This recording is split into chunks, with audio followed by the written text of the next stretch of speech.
Ya, buenas noches. El tema a tocar el día de hoy es queratitis infecciosa.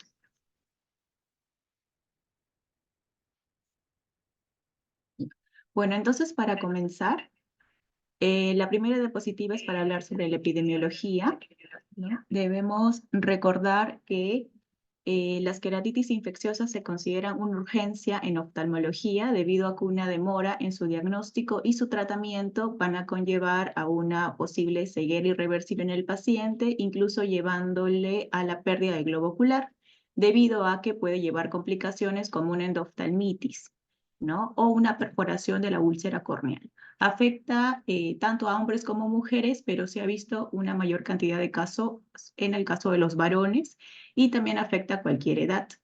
En el caso de los países que son desarrollados, la causa más frecuente son los pacientes que son usuarios de lentes de contacto y en el caso de los países que están en vías de desarrollo, el factor predisponente más frecuente son los traumas oculares.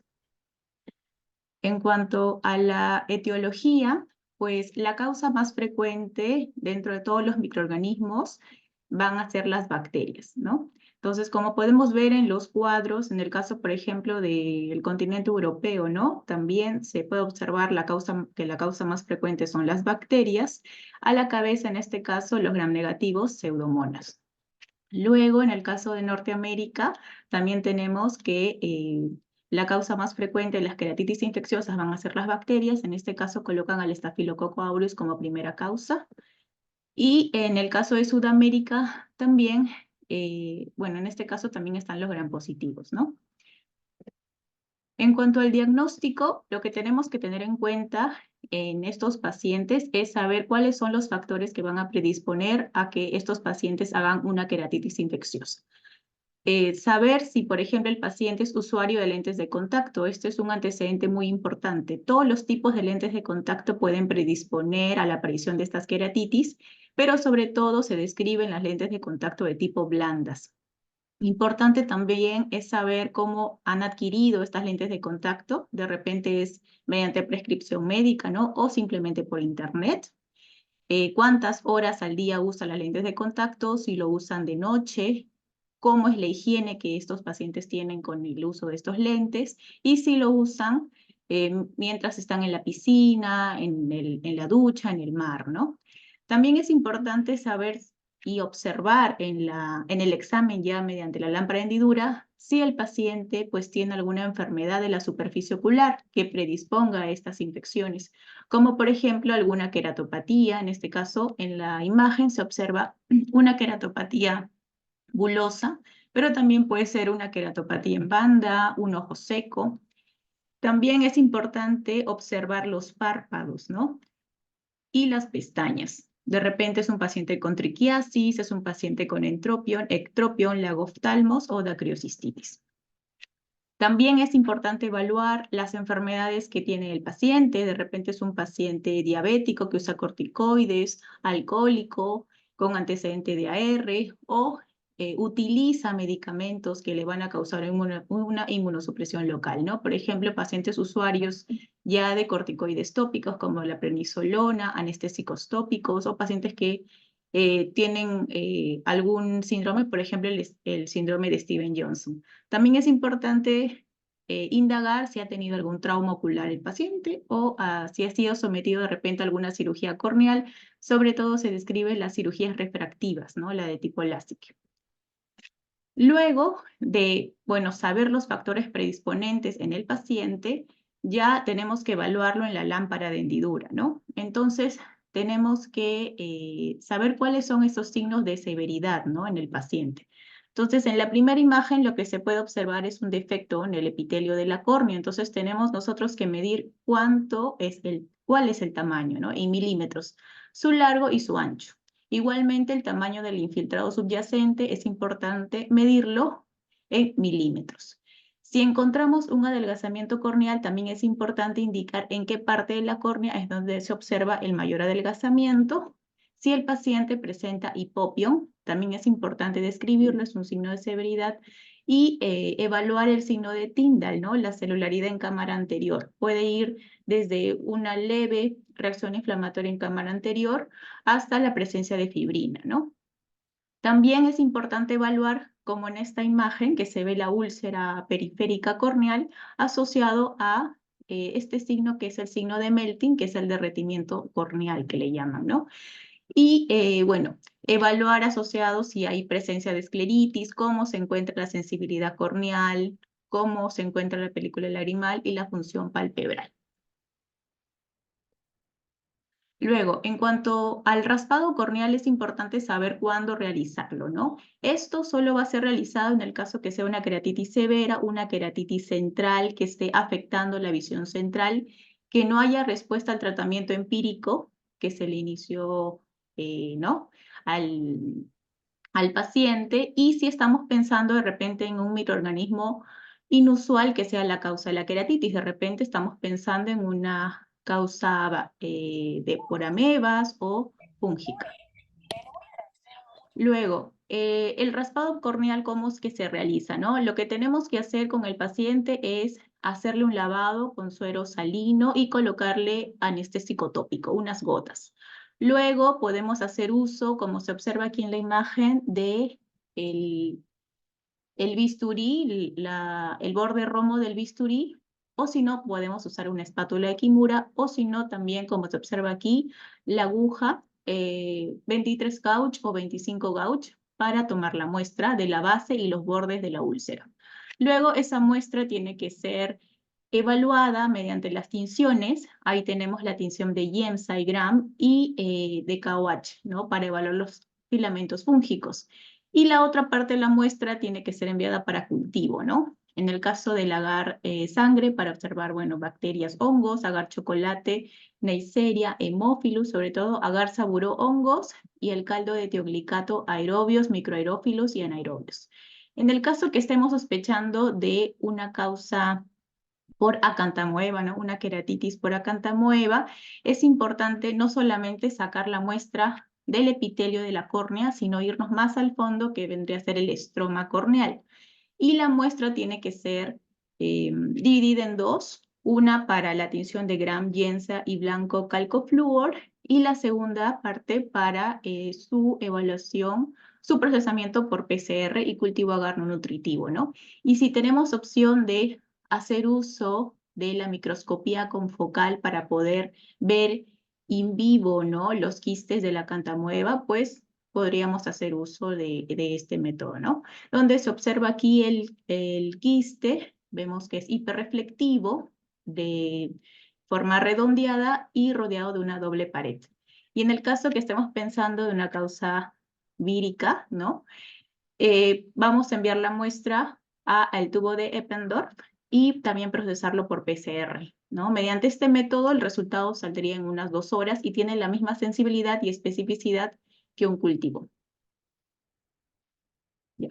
Entonces, para dar nosotros el tratamiento empírico, tenemos que orientar nuestro diagnóstico según las características que vamos a observar en el examen físico mediante la lámpara, ¿no? De hendidura, mediante el microscopio. Entonces, como la causa más frecuente es la bacteriana, pues esa es la que vamos a comenzar. Dentro de las bacterias, la que más vamos a encontrar en casos van a ser los gram positivos, hasta un 76%, y dentro de los bacilos gram negativos, llegan a ser hasta un 50%, ¿no? Está en segundo lugar. La clínica del paciente que viene por queratitis bacteriana, pues viene con dolor, viene con una inyección ciliar, hiperemia conjuntival, podemos encontrar edema palpebral, secreción mucopurulenta, la disminución de la visión también puede quejarse y dolor. Pero vamos a ver que el dolor va a ser mayor en el caso de las queratitis herpéticas, por ejemplo, ¿no? O queratitis por acantamueva, el dolor es mucho mayor. En esta imagen vemos, bueno, abundante secreción mucopurulenta. En este caso sospecharíamos de bacterias como el neumococo o gonococo haemophilus, que son las que dan mayor secreción mucopurulenta. También en la imagen vemos hipopio, es importante medirlo en milímetros. Y también evaluar en la lámpara de hendidura la celularidad en cámara anterior, que como mencioné puede ir desde una celularidad en cámara anterior leve hasta la presencia de fibrina. Entonces, ¿cómo vemos en la lámpara de hendidura a los cocos gram positivos, ¿no? Entonces vemos que los bordes del defecto epitelial son definidos El defecto subyacente del estroma, si es de bordes no definidos, es supurativo. Vemos que el color que más o menos se presenta es un blanco amarillento, forma redondeada, oval. Las lesiones pueden ser a nivel de la periferia de la córnea o si no central, ¿no? En el caso que sean lesiones centrales, se corresponde muchas veces con los estafilococo aureus que son meticilino resistentes. Luego, vemos que la córnea que está alrededor es relativamente transparente, ¿no? Bueno, en esta diapositiva es para ver cuáles son las características de los gram negativos, bacilos y cocobacilos gram negativos. Ahí tenemos a la cabeza la pseudomonas aeruginosa, que es lo que más se aísla dentro de los gram negativos. En este caso vemos que el defecto ya del epitelio es de bordes imprecisos. Vemos que alrededor la córnea ya tiene un aspecto mucho más turbio, ¿no? No es como los gram positivos, que era más claro. Eh, Vemos incluso este signo de derretimiento o melting que podría llevar hacia la perforación. Entonces, en este caso, los gram negativos es mucho más agresivo, como lo vamos a ver, porque inicia de repente con un tamaño pequeño a nivel central para central y poco a poco ya va creciendo en su diámetro, ¿no? Incluso, como se observa aquí, pues puede llevar a la perforación de la córnea mucho más rápido que los gram positivos.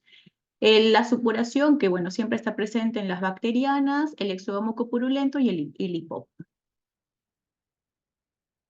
Ya, en el caso de la Neisseria, sea gonorrea o meningitis, pues vamos a ver que la característica aquí es esa secreción mucopurulenta bastante marcada, ¿no?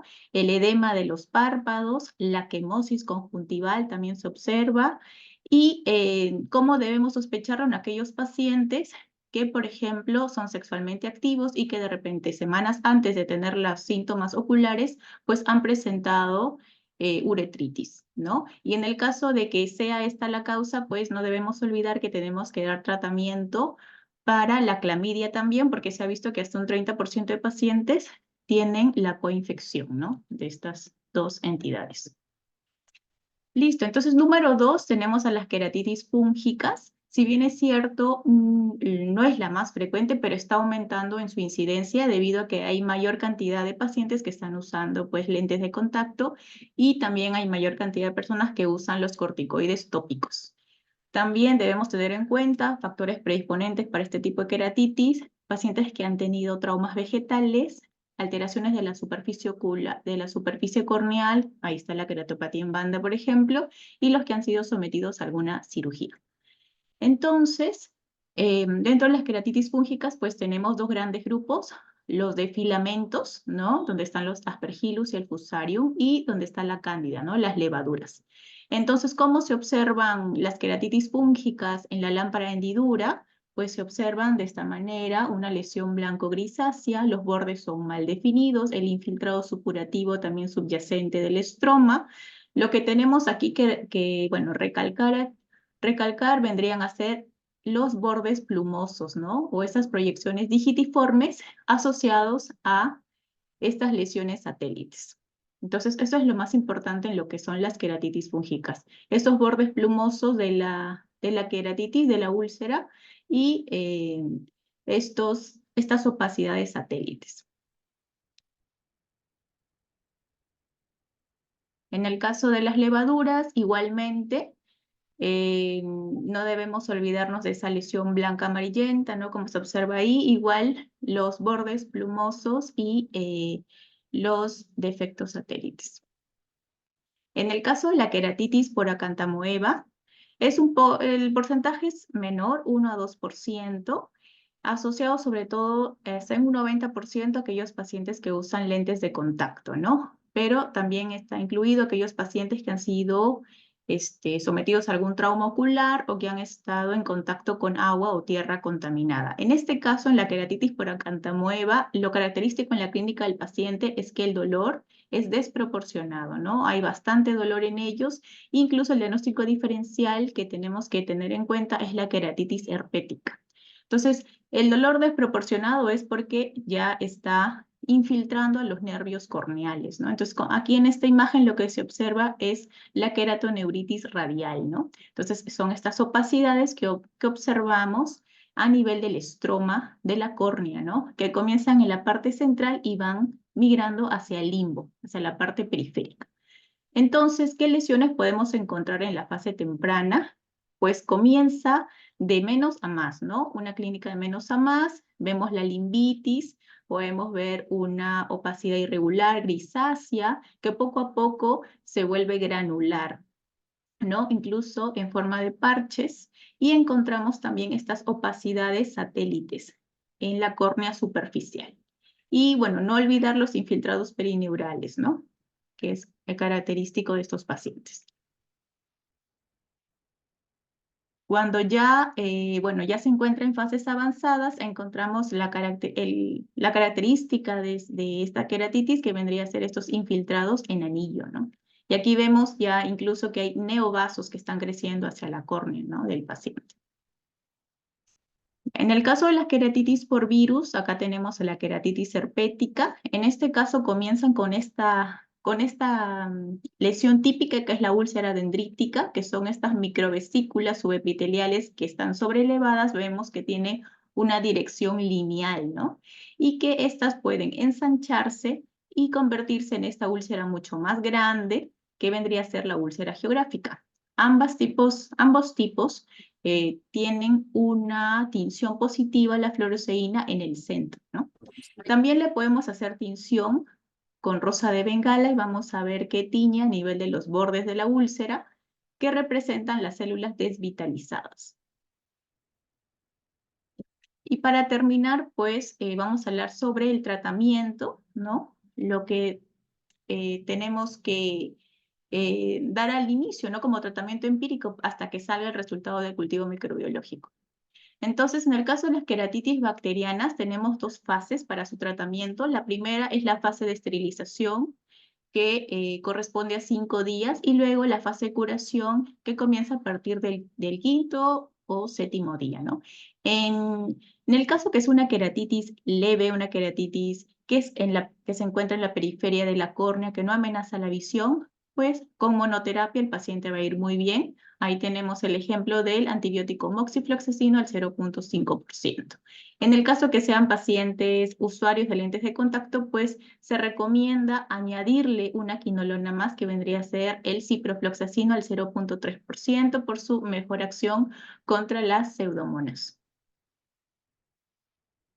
En el caso que ya sea una queratitis severa, que sea más grande, no más de 2 milímetros de diámetro, que sea central y que amenace la visión del paciente, lo que se recomienda es que ya sea un tratamiento con colirios reforzados, ¿no? O sea, una terapia combinada. Entonces, para eso, la combinación más frecuente usada es vancomicina al 5% con ceftazidima al 5%. Otras opciones terapéuticas, pues, puede ser la cefazolina más la tobramicina o cefazolina más ciprofloxacin. ¿Cómo son las indicaciones de las gotas? Pues en las primeras 48 horas se indica una gota cada hora en el paciente, y pasadas las 48 horas hasta el quinto día, una gota cada 2 horas. Luego, en el caso de la fase de curación, tenemos que ver cómo está la lesión, ¿no? Está disminuyendo de tamaño, está mejorando la lesión, o si no hay una progresión. En el caso de que sí haya un proceso de resolución, ya se pueden espaciar las gotas a una gota cada 6 horas, puede ser, ¿no? 4 veces al día. Y en el caso que sí esté progresando la lesión, no podamos ver que el paciente está recuperándose, entonces tenemos que revisar nuevamente el cultivo, el antibiograma. Nuevamente tenemos que iniciar la primera fase, que era la de esterilización, y realizar un nuevo raspado corneal, probablemente, ¿no? En este caso, en esta imagen, es un paciente que presentaba una úlcera corneal por Staphylococcus aureus. Y luego, tras 9 días de tratamiento, se ve una mejoría, ¿no? Una mejoría con el uso de colirios reforzados. La primera revisión del paciente en una queratitis bacteriana, entonces, es a las 48 horas, la recomendación. La segunda revisión al quinto, séptimo día. La tercera revisión a las 2 semanas. Y luego tenemos que hacer el seguimiento cada semana hasta que este se resuelva. En el caso de los hongos, el tratamiento Si estamos hablando de el Fusarium, el Aspergillus, que son los hongos filamentosos, es una queratitis leve, ¿no? No severa. Nuestra primera opción terapéutica va a ser la natamicina, el 5% tópico. Como segunda opción tenemos la clorexidina al 0,2% y como tercera opción el voriconazol al 1% tópico. Si vemos que no hay mejoría, ya han pasado una semana con el paciente y no vemos una mejoría de la lesión, pues hay que juntar dos medicamentos, ¿no? Hacer uso de la terapia doble, que puede ser natamicina y clorexidina, por ejemplo. Ahora, si es una infección que ya desde el inicio se ve que está extendiéndose hacia la esclera, está tomando casi toda la cámara anterior, es una infección mucho más profunda, pues ya se iniciaría con voriconazol oral. Y en el caso de que la causa pues sea la cándida, ¿no? Las levaduras, primera opción terapéutica va a ser la anfotericina, la segunda opción va a ser el voriconazol tópico al 1%, ¿no? En las primeras 48 horas, la gota tiene que ser cada hora, incluso día y noche. Hasta el quinto día ya se espacía una gota cada hora durante el día nada más. Y cuando ya veamos signos de curación de esta infección, pues ya espaciamos las gotas a una gota cada 2 horas, luego cada 4 horas, incluso hasta un mes luego de que veamos resuelta la úlcera, ¿no? Es importante. Y si, bueno, es una lesión bastante profunda, como mencioné, se puede ir escleras o la cámara anterior, pues se puede hacer uso del fluconazol tópico, subconjuntival, oral, endovenoso o intraestromal. Y en el caso de la queratitis por acantamoeba, lo que se recomienda es realizar primero un debridamiento del epitelio de la córnea. Esto es para que ingresen mejor, ¿no?, los medicamentos y puedan hacer un mejor efecto y reducir también la carga de microorganismos, ¿no? En este caso, podemos, dentro de las opciones terapéuticas, tenemos a la biguanida y a la diamidina, ¿no? Dentro de las opciones de biguanida, pues tenemos ahí a la clorexidina al 0,02%, que es uno de los medicamentos más usados, ¿no? Y dentro de la diamidina, bueno, la propamidina al 0,1% o hexamidina al 0,1%. Si el paciente pues presenta bastante dolor, porque como habíamos mencionado, en este tipo de queratitis el dolor es desproporcionado, podemos hacer uso de la prednisolona al 1%, siempre y cuando ya hayamos instaurado un tratamiento por acantamoeba de 2 semanas. Entonces sí se podría dar prednisolona una gota cada 8 horas, ¿no? Y las pautas de tratamiento, pues en las primeras 48 horas tendríamos que dar una gota cada hora, ¿no? Por ejemplo, de clorexidina día y noche. Luego, hasta el quinto día, una gota cada hora. Luego, pasadas las 3 a 4 semanas, una gota cada 2 horas. Y ya hasta que veamos resuelta la lesión, ya podemos espaciarlo hasta 4 veces al día, ¿no? Y eso es todo. Gracias.